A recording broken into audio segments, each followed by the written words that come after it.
마가복음 12장.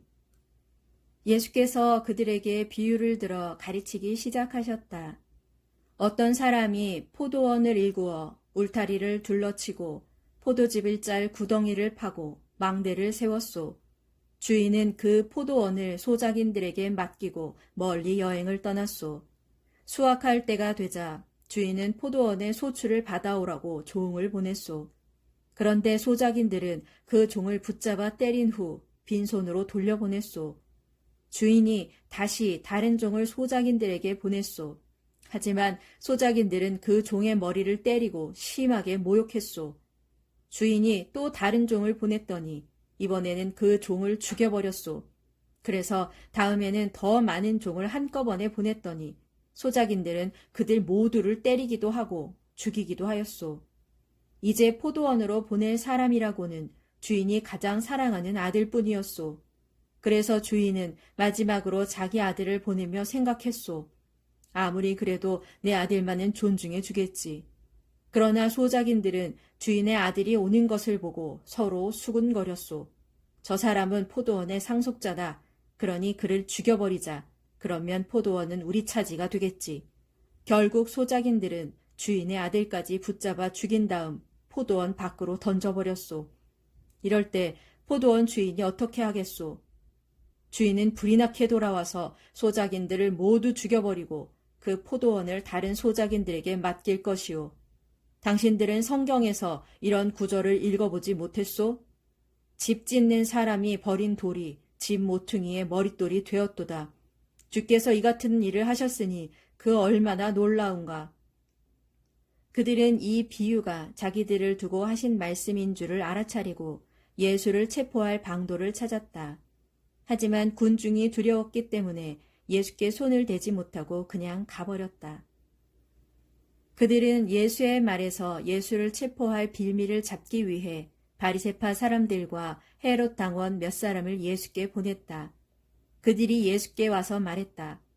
선생님, 우리는 선생님이 진실한 분이신 줄로 알고 있습니다. 선생님은 어느 누구에게도 얽매이지 않고 하나님의 길을 참되게 가르치는 분이신 줄로 압니다. 그러니 우리에게 가르쳐 주십시오. 로마 황제에게 세금을 바치는 것이 옳습니까? 아니면 바치지 않는 것이 옳습니까? 우리가 세금을 바쳐야 할까요? 바치지 말아야 할까요? 예수께서 그들의 속셈을 아시고 말씀하셨다. 어찌하여 당신들은 나를 시험하여 나에게 덫을 놓으려고 하는 것이오. 데나리온 한 잎을 가져와서 나에게 보여주시오. 그러면 가르쳐 주겠소. 그들이 동전을 가져오자 예수께서 물으셨다. 이 동전에 새겨진 초상이 누구요? 누구라고 글씨가 새겨져 있소? 그들이 대답했다. 로마 황제의 얼굴이고 로마 황제라는 글씨가 새겨져 있습니다. 그러자 예수께서 그들에게 말씀하셨다. 로마 황제의 것은 로마 황제에게 바치고 하나님의 것은 하나님께 바치시오. 그들은 예수의 대답에 입을 다물지 못하고 크게 놀라며 감탄했다. 부활이란 있을 수 없다고 주장하는 사두개파 사람들이 예수께 와서 물었다. 선생님, 모세의 율법에는 형이 자식이 없이 죽으면 동생이 형수와 결혼하여 형의 이름으로 자식을 낳아주어야 한다고 기록되어 있습니다. 그런데 어느 집안에 7 형제가 있었습니다. 맏형이 결혼했는데 자식 없이 죽자 둘째가 형수와 결혼했습니다. 그런데 둘째도 자식 없이 죽자 셋째가 또 형수와 결혼했습니다. 그러나 셋째 역시 자식 없이 죽었습니다. 이렇게 해서 차례로 7째까지 형수와 다 결혼했지만 모두 자식 없이 죽었습니다. 그러다가 마침내 그 여자도 죽었습니다. 이런 경우에 부활의 때가 되면 그 여자는 누구의 아내가 되어야 합니까? 7 형제가 모두 한 여자를 아내로 삼았는데 말입니다. 예수께서 그들에게 대답하셨다. 당신들이 성경도 모르고 하나님의 능력도 모르기 때문에 그런 잘못된 생각을 하는 것이오. 사람이 죽음에서 다시 살아나는 부활의 때에는 결혼을 하지 않소. 장가도 가지 않고 시집도 가지 않소. 그때의 사람들은 하늘나라에 있는 천사들처럼 될 것이오. 죽음에서 다시 살아나는 것에 관해 말해봅시다. 당신들은 모세의 책에서 떨기나무가 불타는 가운데 하나님께서 모세에게 한 말을 읽어보지 못했소? 곧 나는 아브라함의 하나님이요 이삭의 하나님이요 야곱의 하나님이다 라고 하시지 않았소? 하나님께서는 죽은 자들의 하나님이 아니라 살아있는 자들의 하나님이시오. 그러니 당신들 생각이 크게 잘못된 것이오. 율법 교사들 가운데 한 명이 거기에서 토론하는 것을 듣고 있었다. 그는 예수께서 답변을 아주 잘하시는 것을 보고 예수께 또 물었다. 모든 계명들 중에서 어느 것이 첫째가는 계명입니까? 예수께서 대답하셨다. 가장 중요한 계명은 이것이오. 곧 이스라엘아 들으라. 우리 하나님 주께서는 유일하신 분이다. 그러므로 내 마음을 다하고 내 목숨을 다하고 내 생각을 다하고 내 힘을 다하여 주님이신 너의 하나님을 사랑하라. 그리고 둘째가는 계명은 내 이웃을 내 몸과 같이 사랑하라 하는 것이오.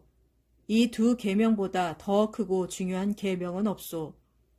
그러자 그 율법교사가 말했다. 선생님, 하나님께서는 한 분뿐이시고 그분 외에는 다른 이가 없다고 하신 말씀은 과연 옳은 말씀입니다. 또 마음을 다하고 지혜를 다하고 힘을 다하여 하나님을 사랑하는 것과 이웃을 자기 몸과 같이 사랑하는 것이 번제물과 희생 제물을 바치는 것보다 훨씬 중요합니다. 예수께서 그 사람의 현명한 대답을 들으시고 말씀하셨다. 당신은 하나님 나라에서 멀리 떨어져 있지 않소. 그 후부터는 아무도 감히 예수께 더 묻는 사람이 없었다. 예수께서 성전 뜰에서 사람들을 가르치실 때 이렇게 말씀하셨다. 어찌하여 율법 교사들은 그리스도를 다윗의 자손이라고 합니까? 성령의 감화를 받은 다윗은 친히 이렇게 말했습니다. 곧 주님께서 나의 주께 말씀하셨다. 내가 내 원수들을 내 발 아래 굴복시킬 때까지 너는 내 오른편에 앉아 있어라. 이렇듯 다윗은 그리스도를 주라고 불렀는데 어떻게 그리스도가 다윗의 자손이 될 수 있겠습니까? 예수의 이 같은 가르침을 많은 사람들이 기쁘게 받아들였다. 예수께서 또 가르치시면서 이렇게 말씀하셨다. 여러분은 율법교사들을 조심하십시오. 그들은 긴 예복을 입고 장터를 돌아다니면서 인사받기를 좋아합니다. 또한 그들은 회당에서 제일 높은 자리만 찾고 잔칫집에서도 윗자리에만 앉습니다. 뿐만 아니라 과부들의 재산을 가로채 빼앗고 남에게 보이려고 길게 기도합니다.